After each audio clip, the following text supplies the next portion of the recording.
What's up, True Heel Heat? True Heel Heat. What's up? True Heel Heat. All hands is on me.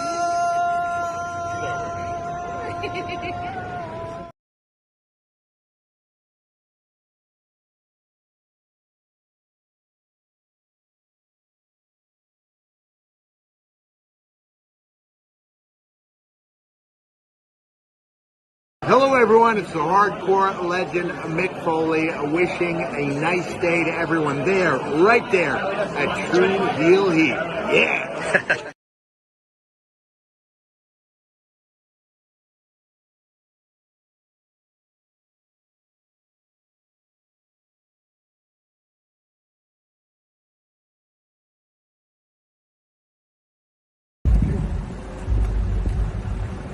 Yo, what up? You know what it is. It's your boy AJ Francis reporting to you live from New York City, the birthplace of hip-hop.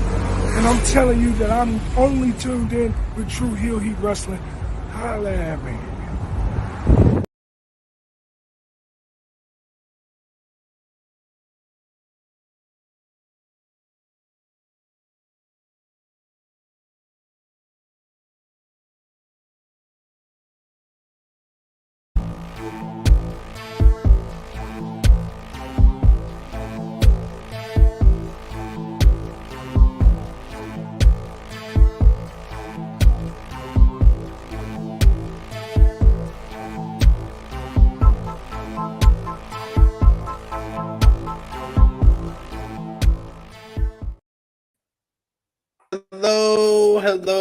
Hello. It is me, your True Hill Phenom, SP3. We are live on the True Hill Heat YouTube, Facebook, and Twitter for NXT Halloween Havoc 2024 preview to break down the card for this coming Sunday from Hershey, Pennsylvania.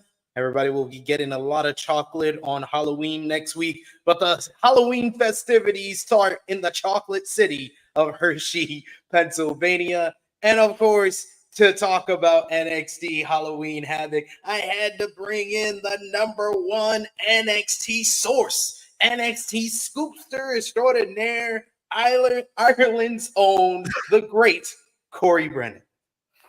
Hola. I'm not even gonna try to say it in Irish because no one will have a clue what I'm saying. Well, you told me before we went live you could do some American sayings, you could do some UK sayings, then you could do some Irish sayings. So you should just get it right off the bat. Try to hit all those points. I see if I try to do that now, then I'll just come across like a know-it-all asshole. So I think I'm gonna leave that. I mean, with what you do, that's kind of your MO, to be a know-it-all asshole. Yeah, people kind of just assume that anyway about me. It's like you're just a know-it-all, and I'm just sitting there like, I don't think I am. No, you're honestly one of the nicer people that I do this type of show with. But you know, I gotta maintain the gimmick. It was like I'm talking to the Irish version of Sean Ross Sapp. So we gotta talk about this Sunday show, Halloween Havoc. A lot has went down in the world of NXT, starting with the CW era earlier this month. So we got a lot to discuss with this card coming up this Sunday, Hershey, Pennsylvania. We appreciate y'all if you're watching us live. Appreciate y'all if you're watching us on demand. Remember to show your appreciation back the simplest way possible. Drop the thumbs up on this video. You can also share this video with all your wrestling fans, friends, and family on all your favorite social media platforms. If you are new to the True Hill Heat YouTube channel, hit that subscribe button, hit the bell to stay notified for all the great content here. And of course, sound off in the live chat. If you're watching us on YouTube, Facebook, or Twitter, we love to interact with all of you. Hear your predictions for Halloween Havoc coming up this Sunday. But of course, if you're feeling generous, you want to give back to what we do here, you can send a super chat donation. Any dollar amount matters. It goes back to the contributors that you usually see on screen with us here. And of course, that's the best way to have your comment highlighted on screen. So if you got a question for either one of us, a hot take that you need on the Halloween Havoc card, this is the place to do it with a super chat donation, or become a member of the channel by hitting the join button, like our good brother Vala B joining us today, saying good evening, everyone. We also got Belle who says good evening, all. Everybody's so polite today. It's because Corey's here, the most polite person I know. Everybody's being polite. Look at this. Look at this. You're the only person I know that calls me like overly polite. Most people just call me a rude Irish shithead, but that's just me though. That's just my experience though. Well, you're breaking the stereotype or the standard, and I'm breaking the stereotype and the standard because I'm from New York. We're usually known as like the rudest people ever. So try my best. Try my best. We got Paula B says it's about stressing the asshole part, not the know-it-all part. Oh, stretching the asshole! Come on, man. This is supposed to be a family show. What the hell? I read that as stretching, and I was like, "Whoa, don't want to go there." This was my kids might be watching us in a few years. You never know. You never know. Great start as always. It wouldn't be me on with you if we didn't start with absolute like just us giggling like idiots. You remember the first time when you were on here and you private messaged me? Is it okay if I curse? And I'm like, yeah, dude. I know that this is your first time, but welcome. Go ahead. Yeah. See. Always a good time when I have Corey. See, I missed you, Corey. You wasn't feeling well. You were under the weather for No Mercy. It would have been me, you, and Maggie because we did a No Mercy and Bash in Berlin preview last month. So that would have been complete chaos. Yeah, probably. The one time I did something with Maggie for Overbooked, I think we kind of ganged up on Rob Wilkins a little because we're the two Europeans at Fightful, so we had to kind of it was the one time where we had the numbers advantage, so we had to take advantage of it. Would have been complete chaos because Maggie loves coming on here, and she's always here with the rants, and that's why we love Maggie over here. We also got Will Chisholm in the chat who says, True Hill Heat, a family show. Whose family? Maybe the UPN families. LOL. Yes, UPN. Underpaid Negroes. This is true. We are that family. We're definitely that family. My God. I'm not touching that one. Nope. Just gonna.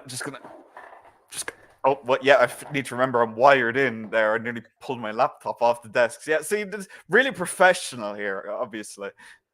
Professionalism at an all-time high. But yes, Halloween Havoc this coming Sunday. I'm looking forward to the show. Well, you know how we do here on the pay-per-view previews. I'll ask you, Corey, 0 to 10. What is your hype level, your excitement level for this Sunday show?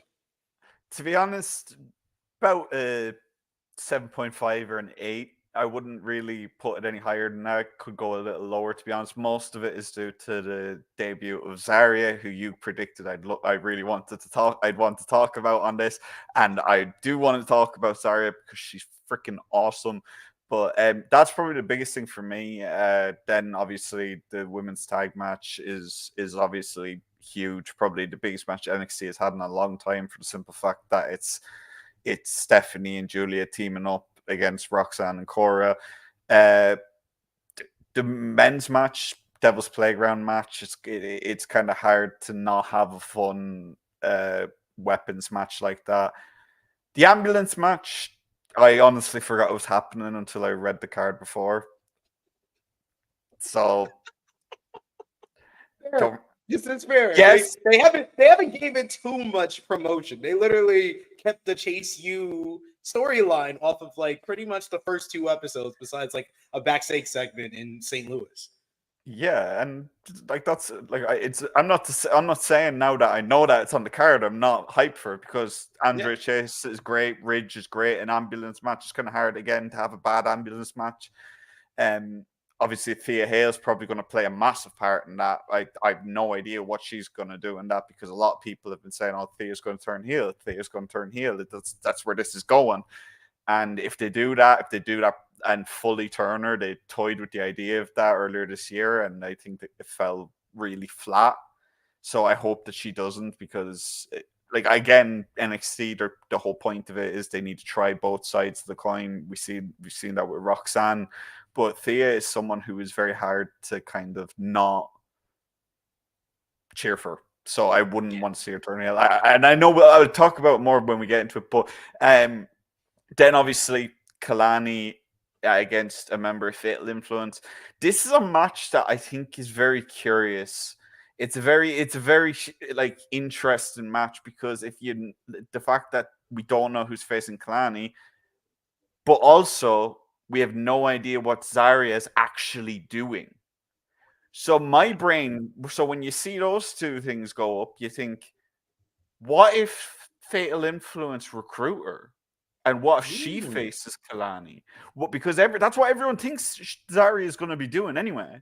Everyone thinks Zarya is going to come straight after the women's North American title. So what if she joins Fatal Influence as the Fatal Influence heavy? She wins that title. Then when Giulia or Stephanie win the NXT Women's Championship, the other members of Fatal Influence could chase that instead of chasing the women's North American title. Now, that's not to say that's what's going to happen, but that's what springs to mind when I see that Zarya is unbooked, because it feels a bit strange. They've been hyping it up as that's when she's going to debut. Then she made her debut on Tuesday, which was random as hell. Because it really was, because literally the first vignette that they aired said 10/27. Everything has been about Halloween Havoc. She smashed through a wall with Halloween Havoc on it, even on Tuesday. So maybe they wanted it to be an immediate thing when she smashed through the wall, and then they realized that if she didn't come through the wall, then it'd be an issue. I don't know. But like, she's awesome, and I don't understand why, unless that they're going to pull that, oh, we never said it was going to be one of us three, and presenting the newest member, yada, yada, yada. But it's a quick way to establish her amongst the roster, quick way to get a title on her, quick way to just give her something to kind of, the same way that Stephanie and Giulia are leaning on each other, that Zarya could lean on them. Obviously, again, talk about this more in a bit, but that's just kind of, I don't know why I went through a small rundown of everything. I love it. I love it. I just got started, and I was like, oh, well, I may as well go through them all really quickly and just give my bullet points and then go into more detail. I don't know, man. I know how we do here. You're an expert. You're like I said with our TNA Bout for Glory preview. I said Joel Pearl is the professor for TNA. You're the professor for NXT. So you broke everything down nicely before I have to go into breaking down the build and everything. And I always appreciate that. But I would say my excitement level is at a 7. I'm at a solid 7. It's really mostly for the women's tag team matchup, because I literally, once they did the whole angle with Cora Jade returning and costing Giulia that first matchup, I was like, okay, this looks like that's going to be the path to Stephanie Vaquer coming in to back up Giulia. You do the tag team match at Halloween Havoc. Roxanne can extend her title reign a little bit longer, and then they can pretty much choose between Giulia and Vaquer who's going to be the next NXT Women's Champion. So that's the matchup that I'm really focused on. The men's division, I'll be honest with you, I love Trick Williams. Yeah, I love Ethan Page. I think Trick Williams, one of the best talkers in all of the WWE. I think that Ethan Page can be one of the best heels in all of WWE. I would say their first 2 matches, I don't understand why you're doing a third and why it's the main event of the show. I honestly, if I'm the booker, if I have the pen, I'm booking the women's match as the main event, because I feel like sometimes you could like 2 guys and they just don't mesh well. And I would say their match at Battleground, it was fine. Their match in Chicago, it was just fine. They're not having bad matches, but they're not having what I would call a premium live event pay-per-view main event style matchup. I understand what you're coming from with the weapons. Adding weapons into anything, it makes it more entertaining. And I'm sure they're going to have probably their best match with the stipulation. But I would say that the match that is the special attraction, that is the match that everybody's looking forward to, is the women's tag team match. Absolutely. We do have Vala B in the chat, and thank you so much, Vala B. Been a member for 16 months, over a year with the channel. Vala B, one of our big supporters here on the True Hill Heat YouTube channel. He says, in my opinion, no such thing as a good ambulance match. It's not a good gimmick. I will say, though, I remember most ambulance matches. So if I can remember you, they're not bad matches, to be honest to me. I remember most of them. I think the last one that I remember WWE doing, though, was probably Drew McIntyre and Randy Orton back in 2020. When Sean super kicked him off the top of the ambulance, yes. That's the only reason I remember. Just, because Sean struck the goddamn pose after he did it as well. And it's just one of the weirdest images because it's the Thunderdome as well. So it's just like, why are you striking that big of a pose? Why are you being so extra, man? There's no one here to see it. Get the can pop. Get that can pop. I can see what he means, though. The ambulance match is the same kind of deal as like the casket match, or I don't really know, but just the kind of, you have to shove someone in something and close the door. There's been how many variations of this kind of match, and it can get old really quickly, but with the right people in it, it can be fun. And I think that Andre Chase is someone who constantly pulls out of the bag when you least expect him to. And then the Ridge has always been good. Ridge gets a lot of flack for someone who is quite a decent worker. Like, you can see Sheamus's influence on him through his ring work. And I don't know. I'm enjoying what he's doing. I've enjoyed what he's been doing in NXT. His promo work's gotten a lot better. That's for damn sure. And I don't know, the Chase U stuff, again, it's very contained to NXT. I don't know how it's going to do on the main roster, but for now, I'm enjoying it. We also got Bell in the chat who says, a lot of talented guys in NXT, but sometimes I can't help but think that the women's division carries NXT. It's not just you, Bell. It's not, you don't have to not help yourself. Don't think that you're stressing it out or you have a hot take here. This is the facts of the matter. The women's division is carrying NXT. And that's my same opinion, Bell. Don't worry. I think everyone's of that belief right now. I don't think that's a kind of hot take, like you said. I think that's kind of more the general feeling, because like when you look at the rosters, like the men have a solid roster as well, but you really do feel the developmental side of the men's roster. There's a couple of guys who stand out who could go up for a call up now if you really needed them to, but they could still use some time in NXT. Like Trick, I think Trick is someone who you could bring up now. He'd be fine. He'd swim, but he still needs some small things. Like that's to say again that if they called on him now, that he'd be in trouble. But again, let them have some time. But with the men's side in general, it does feel like there's a lot on the back end of that. While on the women's side, the women who are supposed to be the rookies are keeping up with these women like Giulia, like Stephanie Vaquer, like Red Sinclair, who have experience outside WWE. They're putting on these absolute great matches with them. And you don't really see that as much on the men's side outside of the likes of like Javon Evans. But again, independent wrestling experience before he came to WWE, you don't really see that as much with the men's at NIL side, really, as the women's. Like with the women, it's just star after star after star after star getting churned out. While the men, it feels like they're stalling a little. And that might be why they need to go to the free agent market a bit more with the men. The women, I don't think they need to. I think they have everyone they need, and they don't need to sign any more women for the time being. Because the roster, like, they have three massive names just after coming in. So I'd take pause on women and I'd start looking at the men, because like, again, there's so much talent in Europe, in the US. Like I know that they're probably still holding out hope that they can eventually launch NXT Europe, but there's so much talent in Europe that, like, on the UK scene, on the Irish scene, on the French scene, the German scene, just tearing it up. And they just need one chance on that stage. And I feel like that's what they need to do for the men. Because you look at Nathan Frazier, for example. Look at how well he's done now that you've put him on the main NXT show. Him and Axiom as well. gone from obviously his good friend A Kid left. He took his spot as the one Spanish guy in the roster, but like it's still like he's they're connecting. Fraxium are probably the most over tag team in the entire company, period. True.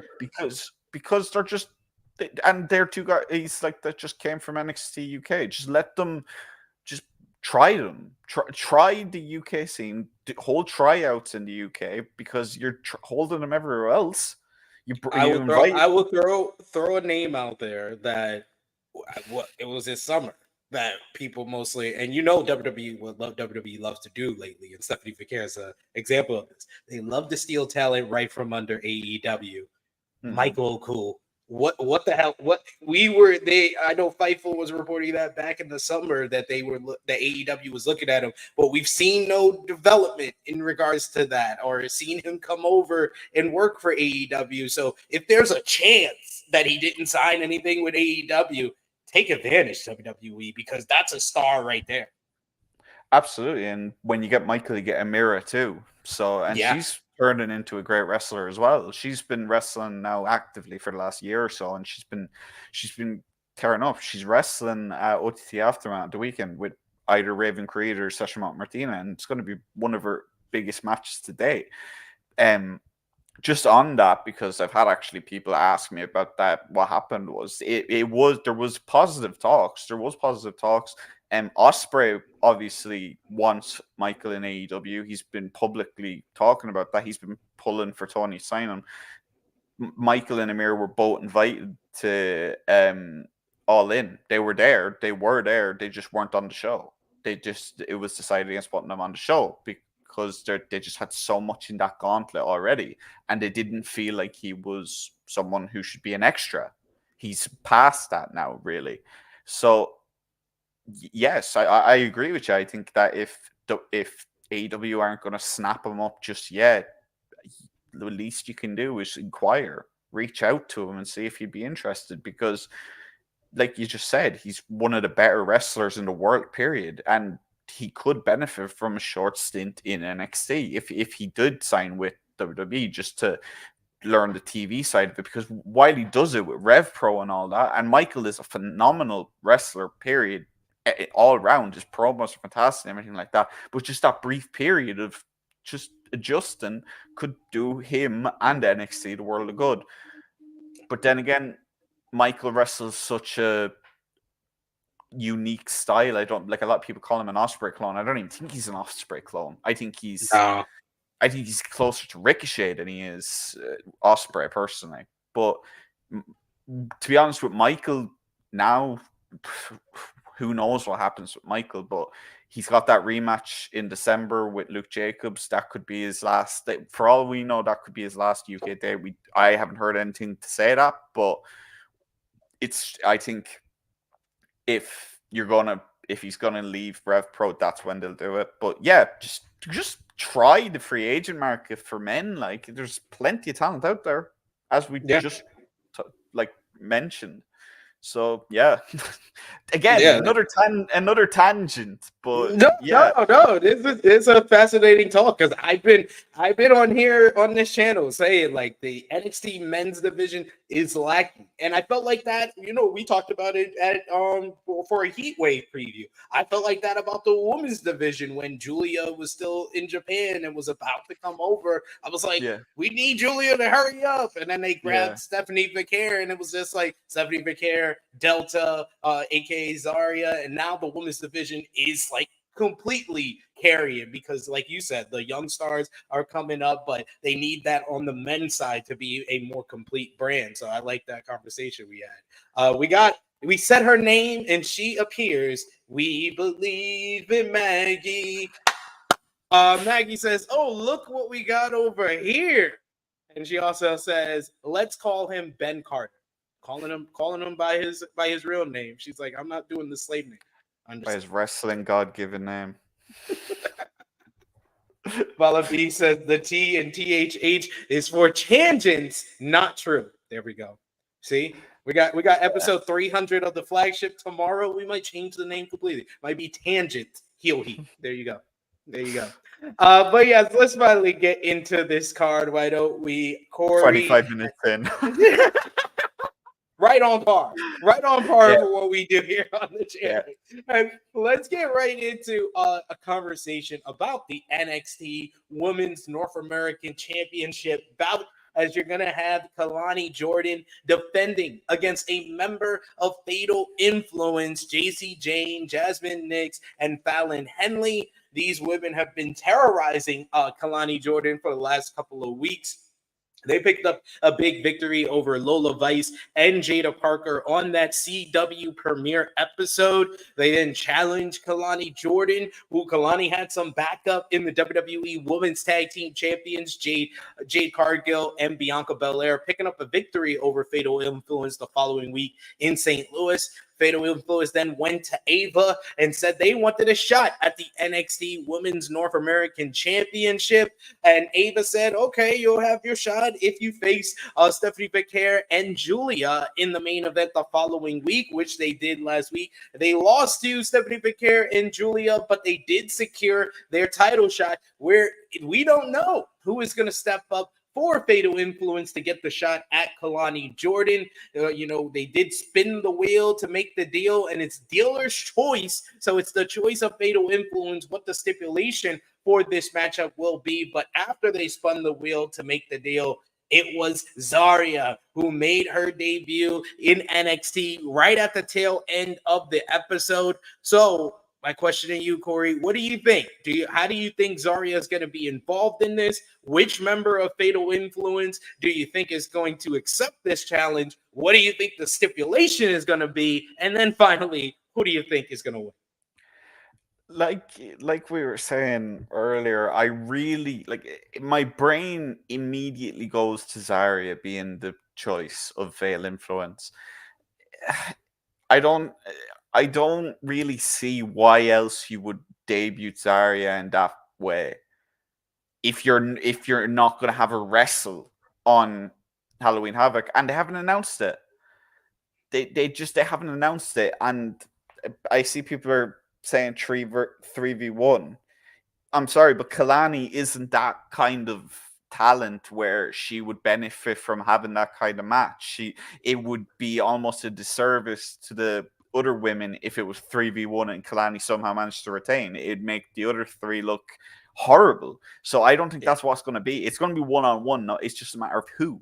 So in my opinion, if it's not Zarya, it's going to be Fallon. Fallon has been ready for a long time. She has been really ready. I don't think Kalani's walking out of this match with the title. I think this is where she loses it. I think that's fine. I think Kalani is one of that moment with Bianca and Jade is going to carry Kalani so far, because it's like, yeah, she's going to be on their level. We all know it. WWE knows it. All the ladies know it. So I think it's going to be Fallon. I don't think it's going to be JC. I think JC really. I feel bad for JC. I feel like she's middling a lot. I feel like she's kind of just going through the motions in NXT. It's felt like that since Toxic Attraction broke up. Jasmine Nix, obviously, she's going to have a big future, similar to the likes of Sol Ruka and the other women she's taken to wrestling very fast. But yeah, I really don't see how Kalani comes out of this match with the title, whether she drops it to Zarya or whether she drops it to Fallon. If it's Fallon or it's Zarya, I think Kalani loses. If it's either of the other two, I think she might retain. But yeah, that's my feelings on this match.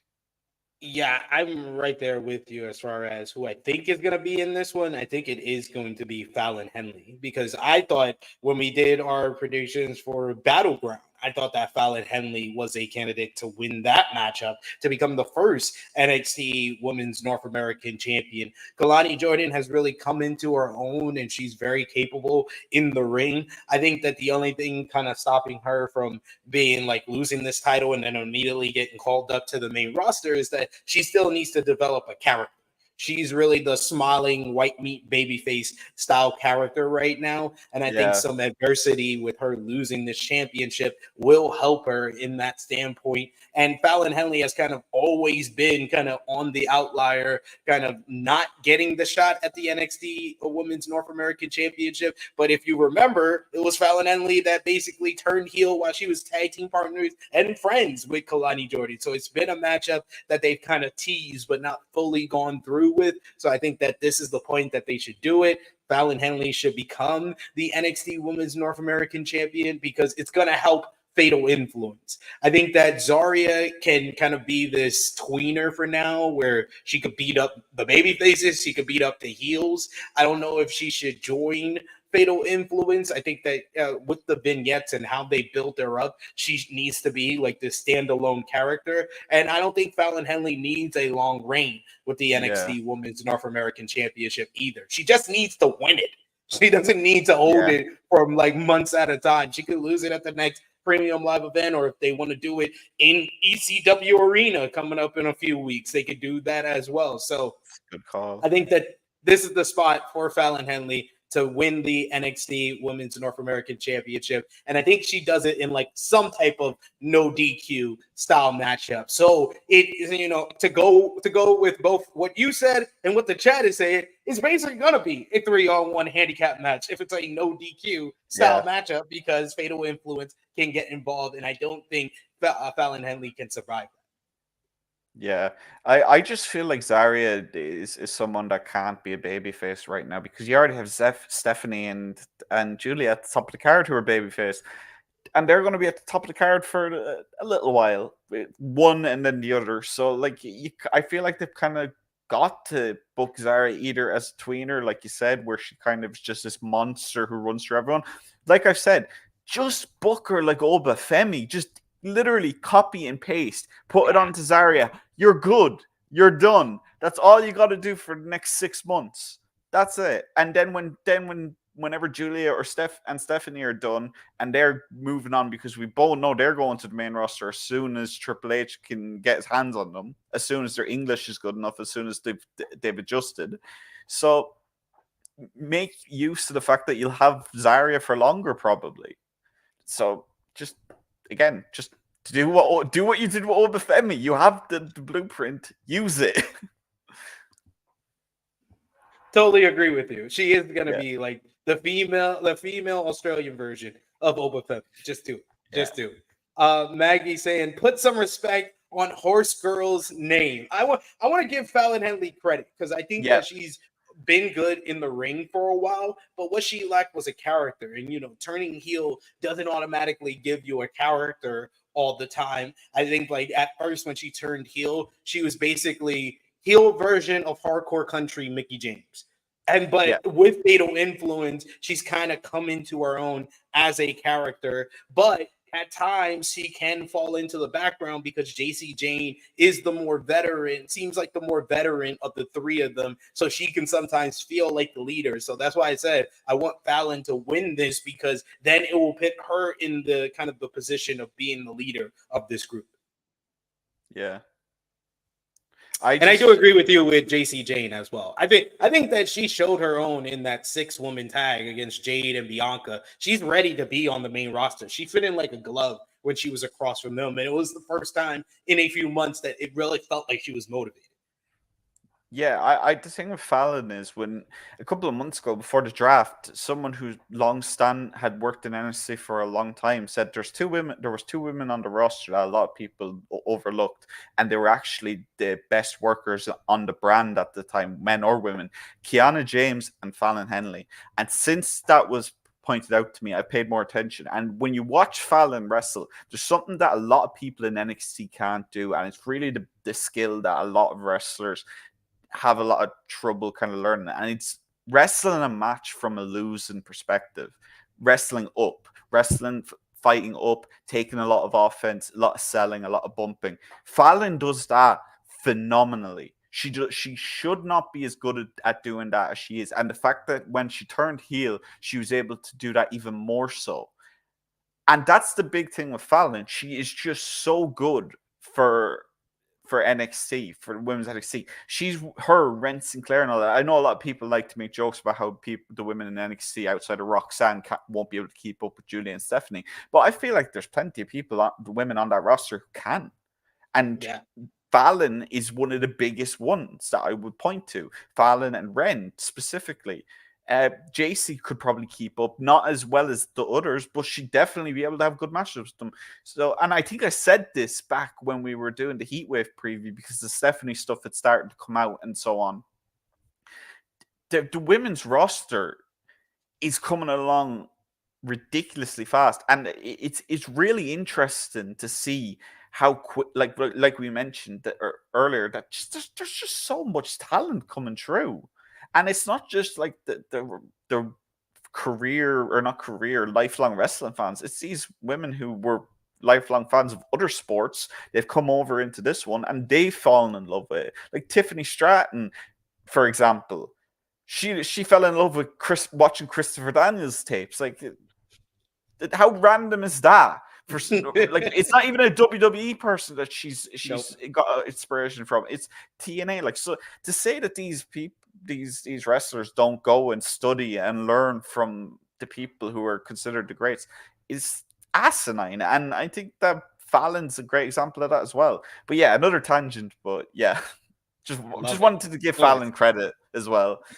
Yeah, show her some love for sure. So I'm hoping she becomes a champion on Sunday. But aforementioned before, it's going to be an ambulance match as the battle or the saga of Chase U continues, as it's Ridge Holland one-on-one with the returning Andre Chase. It was 2 weeks ago on NXT that Andre Chase made his first appearance on the brand since his brutal attack at the hands of Ridge Holland, following them losing the NXT Tag Team Championships at No Mercy last month. Ridge turning his back on Chase U after they lost the matchup, brutally attacking Andre Chase with his Redeemer DDT on the announce table. Chase getting stretchered out of the building. This led to Ridge Holland versus Duke Hudson, with Ridge Holland destroying Duke Hudson as well, taking him out, and he hasn't been seen on NXT TV since then. Then it was Riley Osborne. He first beat him. Then they got into a brawl afterwards. They got into a brawl in St. Louis. Finally, Ridge beat him again 2 weeks ago before Andre Chase made his return. And it was Chase who challenged Ridge Holland to an ambulance matchup, a MacGuffin in this whole rivalry, since Chase was stretchered out of the building back at No Mercy, not at Heatwave, at No Mercy. But like you said before, I think Andre Chase is one of the most underrated performers in NXT. I always go back to the Heatwave matchup, which I still think the best WWE tag team match of the year was Andre Chase and Duke Hudson versus Axiom and Nathan Frazier at Heatwave. I thought that match was spectacular. It was a show stealer on that night. So I'm going to have faith in Andre Chase to make something good out of this. What have you thought about this whole saga of Chase U versus Ridge Holland coming off the heels of No Mercy last month? I'm not really a massive fan of it, but it's not something that's really like stinking up the show either. It's just kind of something that's been going on. Again, like I said, Chase U, I feel like is a very NXT gimmick. I don't know how it's going to translate to the main roster. And this match itself, I'm sure it'll be very fun between Chase and Ridge. I don't see any reason why it wouldn't be. But yeah, I don't really have. There's not really much to say about this match. I really don't have a lot to say on it. I'm sure it's going to be great.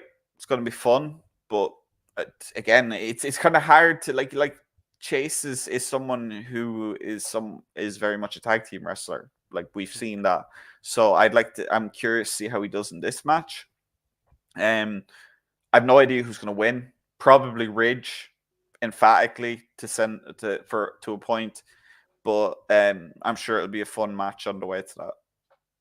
Yeah, funny enough, even though Ridge has been on the main roster, he feels like more of the developmental talent than Andre Chase. This is a rare case of you have a guy who was on the main roster for like over a year, almost 2 years, in Ridge Holland versus the guy who's been in NXT since he signed with WWE, but he's the more veteran of the two. So I feel like Andre Chase is like a gatekeeper on NXT. Like you said, he's mostly a tag team wrestler, but he's the type of guy that kind of has helped everyone that he's worked with. So I think that, yeah, the only way that you help out Rich Holland here is him getting the victory here and kind of closing the door, not only on the ambulance, but on his rivalry with Chase U, so he can move on to something else. Because I still think he's going to be on NXT for a little while longer, but he needs to move on from this Chase U whole rivalry because it's giving him kind of new life as a heel. He's kind of fully embraced being the heel now, despite being a baby face for like the last portion of his main roster run into his NXT run and the weird storyline before he got with Chase U. I still I don't know if I still forgive Shawn Michaels for that because that was so weird. The whole stuff with Shawn Spears and then with Joe Gacy. I want to forget all of that. So I do like this Chase U rivalry, but yeah, it needs to be the end of it. So I'm gonna go with Rich Holland to get the win here. Yeah, again, like I don't want to like act like I'm not semi excited for the match. It's a fine match. I'm sure it will be a fine match. Especially with the rest of the card around it, it's really hard to care about this match. Again, like we said, it's kind of built under the radar a little. It's not been as built as heavily. Like I said, I genuinely forgot that was on this card. But it will be a fun match. Again, I think Ridge is going to win. That's really all I have to say on it. I feel bad that I don't have more to say on it, but yeah. Yeah. Then we got for the NXT North American Championship, Tony D'Angelo will defend against Oba Femi, who spin the wheel to make the deal to make it a tables, ladders, and scares matchup. But it was also made official that this match will be decided by pinfall or submission. The title won't be hanging above the ring, which does throw a little caveat into all of this of what I was originally predicting here. But this rivalry has been going on since No Mercy when these two men went one-on-one with Oba Femi picking up the win.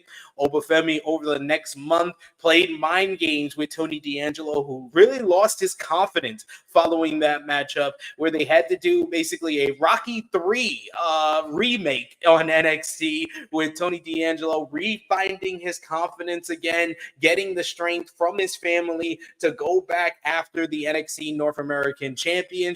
They met in St. Louis for the title following Tony D finding himself again. And finally, Tony D'Angelo was able to win the NXT North American Championship, arguably his biggest win to date on NXT, ending the undefeated streak of Oba Femi and the longest reign as NXT North American Champion in the title's history. But Oba Femi didn't waste any time interrupting Tony D's championship celebration to challenge him for in tables, ladders, and scares. On this past week's NXT, you had first Adriana Rizzo got attacked backstage mysteriously by someone. Then later we saw Oba Femi picking up the win against Luca. I'm just going to call him Luca because I'll botch his last name. Luca. And then post-match, he beat down Stacks Luca right in front of Tony D, who had zip-tied to the ring post to make him watch him kill his family. And then later in the show, we saw Nikita Lyons talking backstage, and Oba Femi came up to her with her robe and gave her a robe, telling her thank you, seemingly setting up Oba Femi to be aligned with Nikita Lyons. And I don't think I have laughed that much at a booking decision in quite some time, because I knew the reaction on social media, and my co-host here would be this. Look at his face right now. Look at his. Thank you, Sean. I love when you make me laugh with your booking decisions. But this has been an interesting build here where really throughout this rivalry, Obafemi, throughout his reign as a North America champion, he has leaned more heel than babyface, but he's mostly been to most of us because of the reaction he gets from the fans, a tweener. And I really feel like through this rivalry, though, he has leaned heavily on the side of being the heel. Tony D has established himself as a popular babyface, but Obafemi has really leaned into kind of his domineering role against Tony D'Angelo, playing the 9 games, talking trash, talking down to Rizzo, and then getting this attack on Rizzo this past week, and then tying Tony up as he killed his family. So what have you thought about this whole rivalry? What do you think about this stipulation being tables, ladders, and scares, and the fact that it's pinfall or submission? And who do you think wins on Sunday? This is one of those matches that is really it's very confusing as to why they made a pinfall. Yes. You have a great opportunity to give Oba another loss while still protecting him. You could have used the zip tie. You could have tied back in, pardon the pun, with the zip tie. Tony could have zip tied Oba somewhere, called back to Cena and Batista with duct tape. It could have been something as simple as that wouldn't have worked if there was a pinfall. Like that's the kind of thing you can do to protect Oba. This kind of feels weird. It's almost like they're trying to humanize Oba after spending nearly a year of having him kill people over and over again. Which feels kind of almost like a disservice to him, especially if you're planning on him being a challenger for Trick. But Tony's awesome. I love everything Tony does. I think that Tony is one of the funnest characters in wrestling today.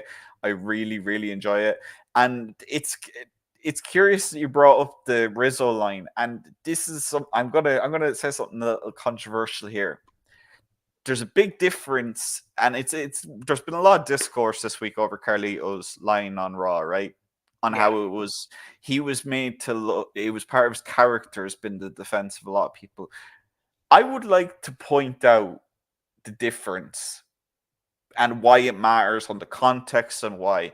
When Obafemi said that to Rizzo, not a single person took offense to it. I didn't see one person take offense to the line. Everyone knew it was in character. It's just Obafemi. It's who his character is. It worked. That's a testament to why it's different.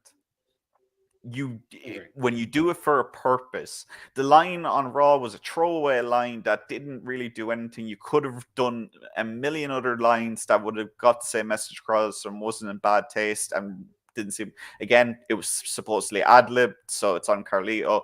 But again, it's kind of the difference of why. And I've seen a lot of people saying like, oh, you just get offended by everything. I wasn't offended by the Obafemi line to Rizzo. I didn't see an issue with that. I didn't see any women have an issue with that. It was very clear that that's just Oba's character. He's a very traditionalist character. The man is literally like, I don't even know how to put it into words, but it just that's the difference to me. And bringing it back to the match itself, and I'm just going to ignore the other part, right? Because I don't want to say any like mean things about Nikita Leon. I'm just going to say that I don't think the act works. I don't think Nikita fits with Obafemi. That's just my opinion. In character, in general vibes, it just seems like a very strange pairing to me. But yeah, I think that might be where they're going with this. Unfortunately, I think Nikita might end up costing Tony the title and hand Oba another title reign. And I could be wrong, but would he be? No, he wouldn't be the first 2-time North American champion, but he'd be one of very few, I believe. I know Gargano was a double champion. Yeah, Priest might have been. I could be wrong on that one, but yeah, Oba. Yeah, I think I'm going to go Oba, and I think they'll have one more match where Tony does take the title, and then after that, Oba will move on to Trick. Yeah, I believe it's. I think Johnny Gargano was the first ever 3-time NXT North American champion, and I believe Mello was the other 2-time NXT North American champion. I'm not sure if anyone else outside of those two. I'm gonna double check that real quick, but I think those are the only two that have held the title multiple times. So yeah, it looks like I am right there. Yeah. Mello is the last person who won it on 2 occasions. So Yeah. no, yeah. I was gonna say Trick Williams. No. Oh, Dominic Mysterio. There we go. I was like, there's one other. I was like, I know I'm missing somebody. Dom, Yeah. Dirty Dom, won it twice because they gave Trick that short run. And I can't disagree with you too much on anything you just said because, like, I would have said, like, with tables, ladders, and scares, I was like, I don't know if when they first announced this, I was like, I don't know if this fits. I really enjoyed their match in St. Louis. Their match in St. Louis was a hoss fight. It was very entertaining. That crowd was awesome for them, just reacting to every big spot, every big move that they did. And that I was just then when they make it a tables, ladders, and scares matchup, I was like, do these guys fit in that type of matchup? I would think it's like more like the high flying guys, but I could see them having a very physical matchup, using the weapons in big ways, having big spots and stuff like that. But then when they say it's pinfall or submission, I was like, well, that kind of eliminates one of the major reasons why I would think you were doing this is for Tony to just climb the ladder and Oba doesn't have to take another loss. So I can disagree that it seems like Oba Femi is going to regain the title, but I'm going to believe that they are not making Tony D'Angelo another Chase U of winning a title and then losing it very quickly thereafter. Because I don't remember the tag team title run went fairly long. Well, not the second one, not the first one. The first one was a short run that Chase U then won it from them, but then they immediately run it back. But I'm gonna say, I'm gonna go with Tony D to retain. Even though I love Obafemi, I'm gonna go with Tony D to retain because I feel like Obafemi's destiny is to become the NXT champion. And that's probably at Stand and Deliver. So maybe they will give him a short run to end off 2024 before he loses it again. But I'm going to say Tony D somehow gets the win by zip tying his legs together and getting the 1, 2, 3. Good way of doing it. Yeah, good way to protect him. That's all I can think of. We got Balabi who says Oba as a character is a Christian fundamentalist. Good way. That's what I was trying to looking for. Really, that's kind of description I was trying to think of. He's very much kind of a traditionalist in a way that it's just the way he is, and you're supposed to not like it. But again, it's Obafemi, so everything he does is awesome to everyone, no matter what it is. Very unfortunately.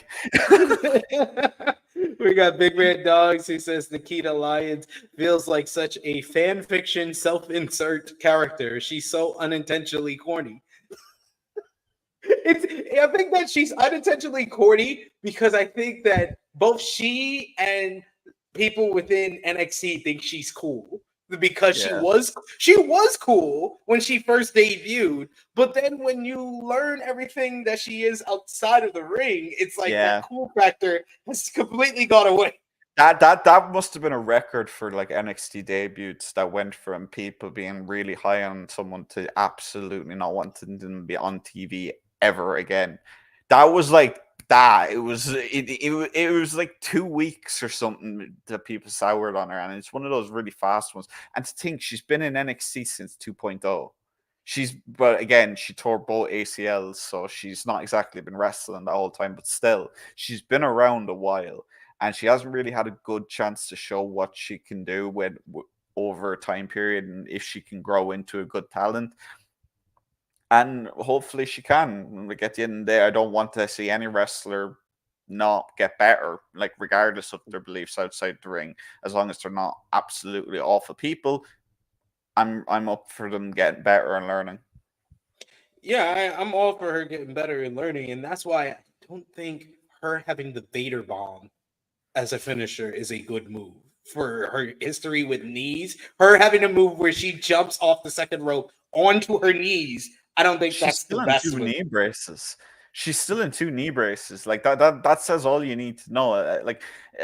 For the likes of Tegan Knox and so on, Tegan I don't think wrestles with knee braces anymore, which is great for her. But she was in knee braces for a while after her double ACL tears.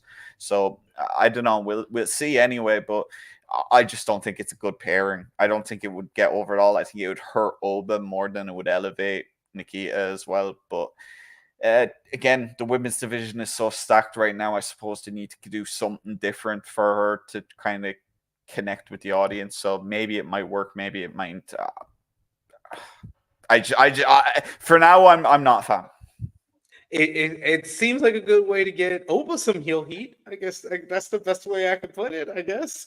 But let's talk about the highlights of the women's division right now, as the big dream tag team match is what most fans are looking forward to on this Sunday's PLE, as it will be NXT Women's Champion Roxanne Perez teaming up with Cora Jade to verse Giulia and Stephanie Vaquer.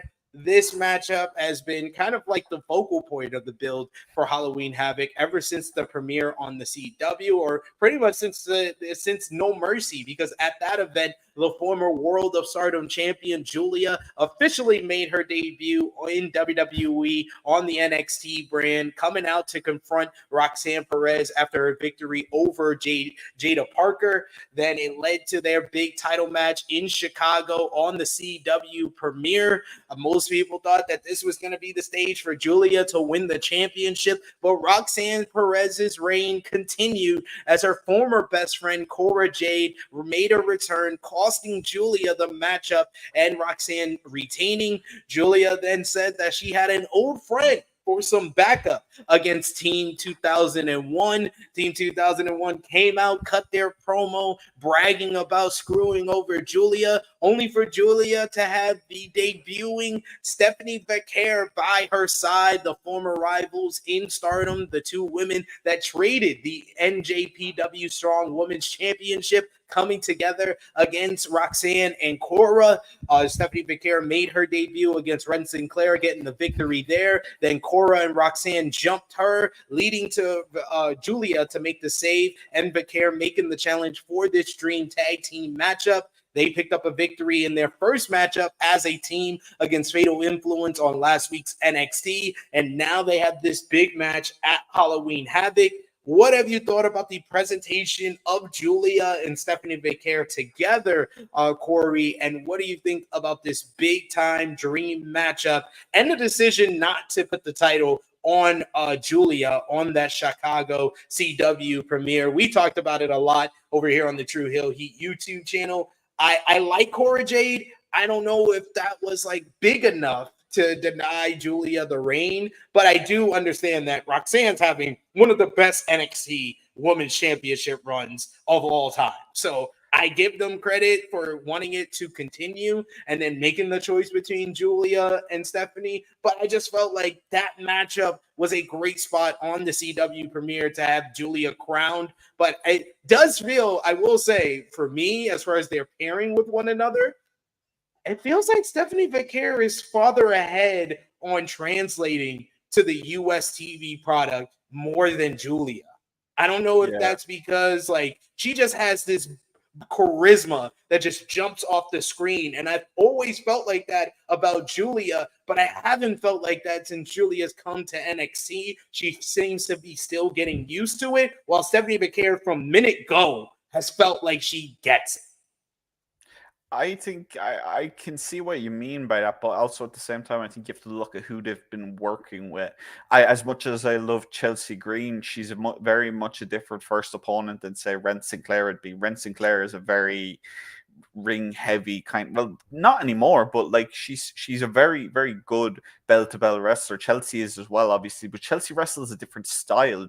Chelsea wrestles a slapstick kind of style to her ring work, where she sells and bumps a little differently, and that was the point in presenting her against Giulia, and I think that's why it was a little more smooth. And I don't think that the knee angle for Giulia's first like NXT angle was something that went over well, and I think that did damage Giulia a little bit more than people like to think. But I think both of them are just, I think Stephanie's going through a little growing pains as well, but I think Stephanie also has the added advantage that she had the experience with AEW over summer. People can mock and joke about all that all they want, but that kind of experience is invaluable for someone who has only competed in Mexico and Japan and the occasional US day, UK day, so on and so forth. Giulia, on the other hand, didn't have that kind of experience. The most she had was a little bit in Impact, and as much as I like TNA, it's not the same as AEW or WWE. So I can see why Stephanie would be a little more easier to click. I think Giulia is not too far behind. I think it's more like 1A, 1B with them kind of situation. I think that this match itself is fun. I think that it's a good way to kind of bridge the gap and, like you said, extend Roxanne's title reign. But I have to say something about Roxanne. They are, and I don't like using this word, but it's the only thing I can think of to describe it. They're grooming her to be the next female face of the company. She will be. There's not a doubt in my mind that within the next 5 years, she will have possibly main evented WrestleMania.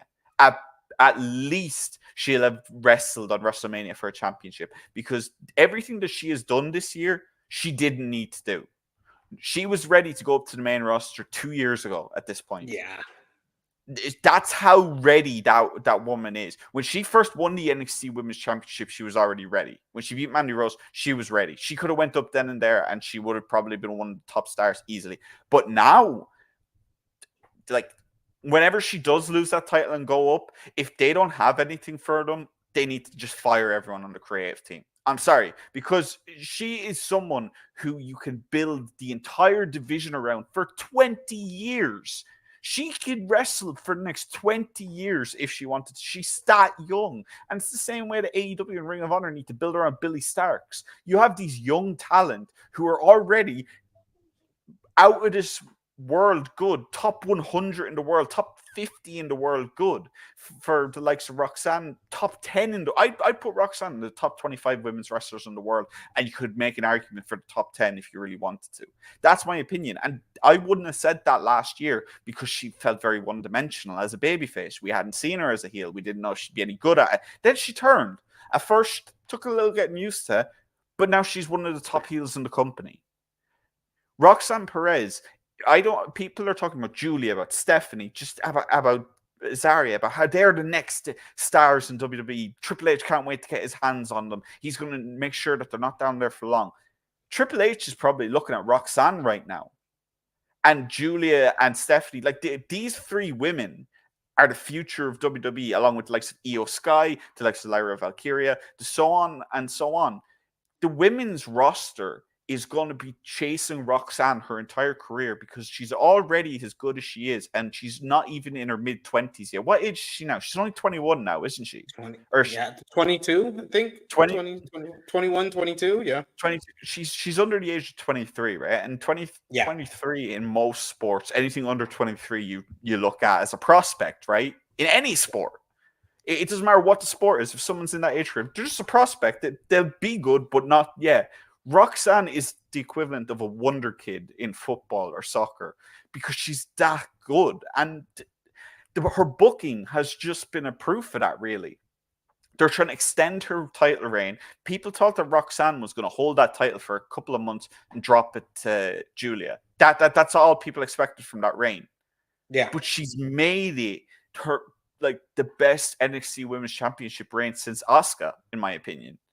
That's how far you have to go back before you hit a reign that's kind of ticked off. Like, you've got Becky, yes, but I wouldn't really count Becky because she's literally the biggest star in freaking wrestling.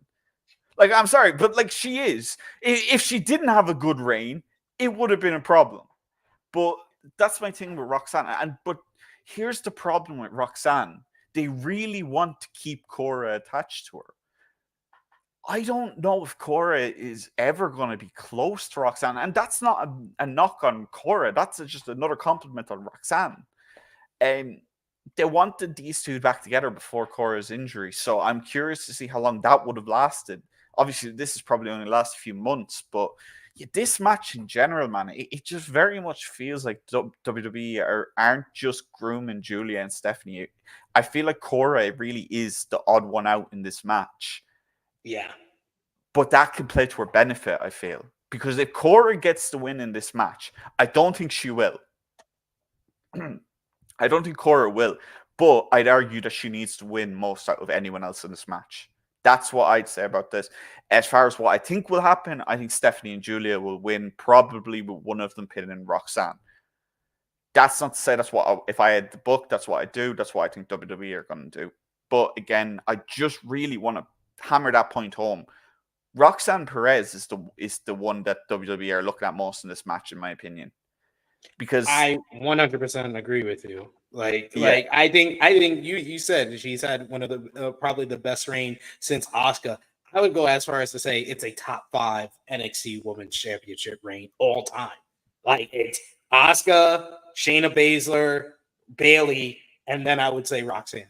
And there's an argument that she's eclipsed even Bayley's run, which is saying a lot because I loved Bayley's run from start to finish. But Roxanne has just checked, like you said, checked all the boxes in that she had the impactful heel turn right before she won the title from Lyra Valkyria. Then the whole program with Jordan Grace, the interpromotional big time matchup at Battleground. Then she basically brought up, had good matches with people that were pretty much beneath her skill-wise with Lola Vice and Jada Parker. And now she's, bringing in the next 2 big stars of the division and kind of grooming them. Like you said, WWE is grooming Roxanne to be the woman's face of the company, but they are counting on her to groom Stephanie and Giulia into the U.S. product, even though Stephanie and Giulia are among the top women's wrestlers or top wrestlers, regardless of gender in the world. They are still getting used to the U.S. WWE TV product, and they're relying on Roxanne to be that gateway for them,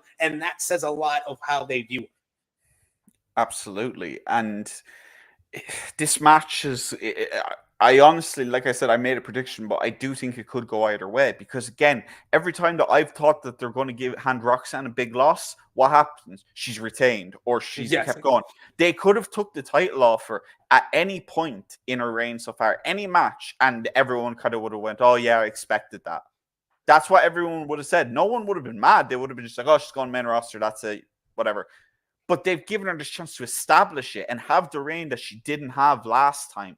And I think that has really benefited her. And she's really good at getting heat. Like, she's really good for someone who was so good at being the likable babyface, the underdog. The size disparity between her and the rest of the women's roster in NXT, like, it's noticeable. She's tiny in comparison. So, like, to make her heel character work with that as well is just, she's just, I honestly think she's top 5 in the world today on the women's side easily. And it's just a matter of time till she main events WrestleMania.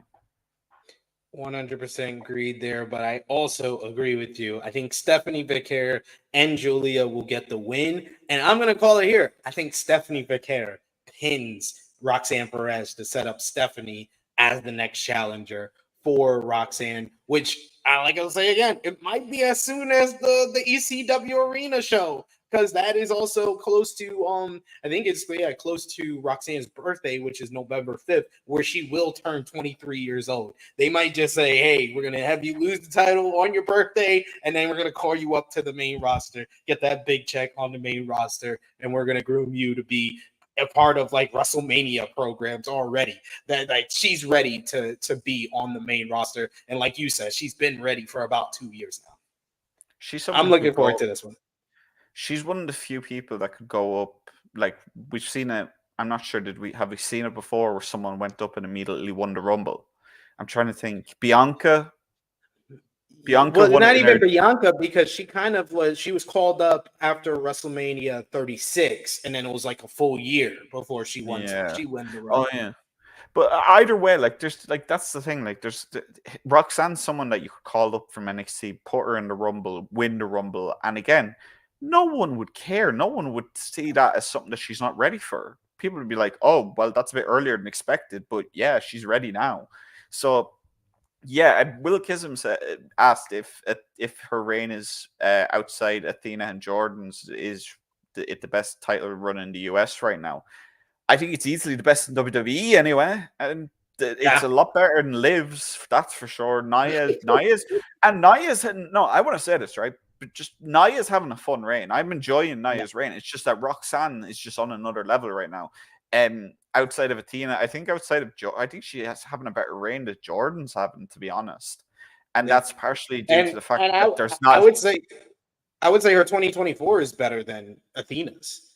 I think Athena's, of course, had one of the all-time greatest women's title runs of all time. But I would say just on 2024, from when Roxanne won it WrestleMania weekend to now, I think Roxanne has had a better run in that period than Athena. Yeah, I think that's fair. But again, Athena's just. I think Athena is someone that everyone else, and I think she's the best women's wrestler on the planet right now. I don't think anyone can come close. I think it's just a matter of time till Athena starts wrestling on actual AEW pay-per-views and solidifies that. But for now, again, Roxanne I think it's just a matter of time until she succeeds at the highest level. And my final thoughts on this match, again, give it time.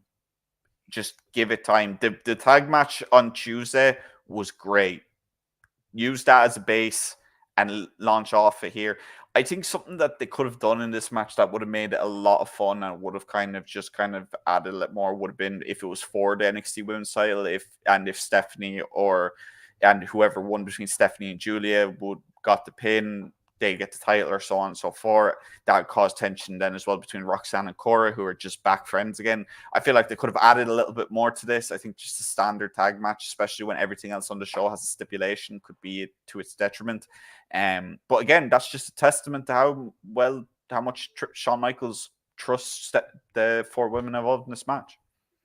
100% agree. Valabi says main roster needs Roxanne and Cora. I also agree with Corey. I think that Cora's injuries has held her back from where she probably could have been without the injuries. And even before the injuries, I thought that Roxanne was better than Cora. So like having Roxanne actually not get injured and be on here and evolve so much, it's like the gap between her and Cora is so big. I think Cora needs more time on NXT before she's really ready for the main roster. But let's finally wrap this up here, Corey, and talk about the main event of the evening on Sunday at Halloween Havoc. It will be Trick Williams defending the NXT Championship against All Ego Ethan Page in a Devil's Playground matchup. These two men have basically been feuding since May, when Ethan Page made his debut on NXT, revealed as a man that was doing attacks backstage to Metaphor, and then he beat down Trick Williams. He goaded his way into a shot at the NXT Championship at Battleground. He came up short there with Trick Williams defeating him for his first loss in NXT, but then he turned around, got himself inserted into a four-way matchup at Heatwave, where he defeated and pinned Javon Evans, with also Sean Spears involved. One of the most creative finishes of the year, with Ethan Page falling into the pinfall to become the NXT champion. Ethan Page had a pretty decent run, getting wins over the likes of Aura Mensa during his run until he faced Trick Williams at the Chicago CW premiere on NXT at the beginning of October, with Trick picking up the win with CM Punk as the special guest referee. Ethan Page has complained that CM Punk was the reason why he lost there, and then he won a number one contenders triple threat match against Wesley and Javon Evans to become the number one contender once again. He spun the wheel to make the deal and made it a Devil's Playground matchup. They had a really good promo exchange on NXT talking about their two differences in one another, their rivalry over the past 5 months, and now it all comes down to this one final bout. It's Trick Ego 3. What have you thought about this long-term rivalry over the top prize in NXT, and who do you think wins on Sunday? I think that it's been a fine run. That's really all I have to say on it. It's not really something that's really piqued my interest a lot, and that's not anything on the performers. It's just they don't have the best chemistry really compared to other opponents. I think Ethan Page's rap was questionable. As much as I like Ethan, I think that was questionable. I'm not the biggest fan of rap, But unfortunately, but I did see that, and I can understand that wasn't exactly fantastic. I love tricks. Tricks are great, but Ethan, put down the mic, bro. I don't think that's I don't think that's something for you. Stick with the promos and killing yourself in promos, because that's what you do. I don't know. Like that's just something that I've pulled out of my brain that Ethan Page has done. But again, I think they're building to something with Ethan and Punk. I wouldn't be surprised if Punk made an appearance during this again, because they teased it a couple of times. Page went to Raw. I think if Ethan loses this, I think he's going to the main roster. I think Ethan was always going to be in NXT only for a short stint and then up as well. But yeah, I think Trick wins. There's not really much to say about this. It'll be a fun match, I think, with it being Devil's Playground. But just again, it's really hard to say much about a match that you've seen twice already. And again, they haven't really done anything out there as part of the feud itself. So it's been kind of not a rough slog to where we are, but I think I'm ready for Trick to have some fresh opponents. I agree with you there. I think Trick desperately needs new opponents. I was hoping this would be the spot for Wes Lee, but that seems like they're going to build that a little bit longer after the tease. And I think they should. Yeah. I think. Yeah. Well, I think Wesley is that's it. I think Trick is going to have to face kind of a murderer's row of challengers after Ethan Page, and Ethan Page can be qualified as part of that murderer's row because he's going to have Ethan Page, Wesley. The thing is, if they're going to delay Oba to stand and deliver, they have to find maybe another opponent or two. So maybe a one-on-one with Javon. That would be something that I'd love. So that's 3 opponents right there that he can have after this. So yeah, and I'm looking forward to all of them. And I'm just gonna say, representation wise, if you have Trick having 4 storylines in a row with other black wrestlers, I think that's a big step. And it would be completely. I wouldn't feel like that's forced. I wouldn't feel like that's forced in the slightest. I think that with Wes, Oba, and Javon, they're all good challengers. So I'd love to see that personally. But yeah, I think this match, I'm sure it'll be fine. I'm sure it'll be fun. But like I said, I am ready to see Trick move on. I am as well. I think that easily Trick Williams is my choice here, that I would say. Not that he's going to win easily, but I think that he is going to pick up the victory to retain the NXT championship. I think you could do more with Ethan Page because he's been such a good top heel on NXT, and I don't think that even though you could see him like get a matchup with CM Punk, I think long term I don't see him being as high up on the card on main roster television, either on Raw or SmackDown, than he is on NXT. I think you can kind of build it out where he's on NXT a little while longer, at least until the draft next year, where he can do programs and be like a gatekeeper guy to the main event scene for someone like a Javon Evans, having a more long-term feud with him before Javon Evans get that shot at Trick Williams, or even for Obafemi, if you want to have Obafemi more lean into that tweener role and lean more into the babyface role, having him get through an Ethan Page is something interesting that you can do there. So I think there is more potential for him to kind of be that gatekeeper to the main event scene on NXT, more than him having like one program with CM Punk probably at the beginning of this year before Punk is feuding with Seth Rollins at WrestleMania. So I think there's more potential for him on NXT, so I would like to see him stick around there. But I do agree with you. It's sooner rather than later he's going to be on the main roster for sure. But I got Trick Williams getting the win here. Yeah. Not really anything else to say. I wish I had more to say on it because, again, it is an NXT title match, but I just don't. And I feel bad, but not really much you can do when the booking isn't there. We had so much to say when they did their first matchup at Battleground. Yeah. Like fresh, that was new, but 3 matches later, we're just like, kind of is what it is. It's fine. Yeah. But yes, we come to the end of our Halloween Havoc preview. I want to thank Corey so much for joining me today. Always enjoy our chats. Always enjoy talking about NXT because you won't find a lot more people out there in the wrestling media world as passionate about this brand like Corey. So I want to give you the floor. Let everybody know where they can follow you on social media, where they can see all your great work over at Fightful Select, and anything else you want to plug. The floor is yours. Yeah, guys, you can follow me at Corey Brennan FF. If you haven't already, guys, subscribe to Fightful Select. A good way to kind of measure how many scoops that we have had on NXT is the three women who are going to be on the show. The latest signs for WWE: Stephanie, Giulia, and Delta / Zarya. Fightful Select are the ones who broke the news on all three of those stars signing with WWE. So if you haven't and you want to know about any incoming stars, make sure to subscribe to Fightful Select. And make sure to subscribe to all the Fightful YouTube channels as well. And you'll see SP3 on the Thursday Ring of Honor show. Absolutely.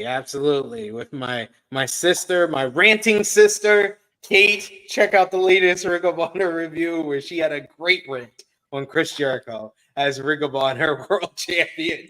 But yes, I can imagine.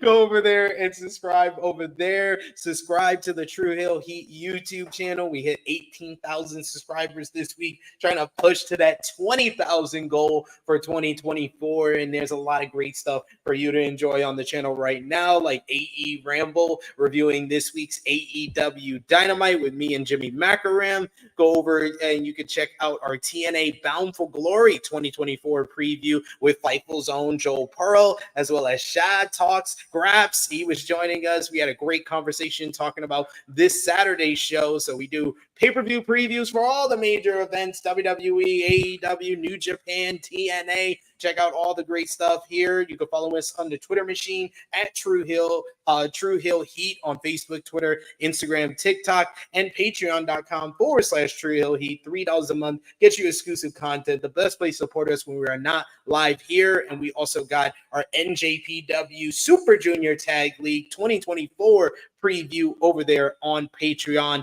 I will be back here live, special time, 10:05 a.m. Eastern time tomorrow for the biggest show yet for our flagship podcast, True Hill Heat, episode 300. So join myself, Miss Chrissy Love, and the True Jaw Josh talking about this week in wrestling, and we'll have more final predictions for Halloween Havoc as well as Bound for Glory on there. So join us live for that big 300th episode. But for Corey Brennan, it is me, your True Hill Phenom, SP3. This has been our NXT Halloween Havoc 2024 preview. We are signing off until next time.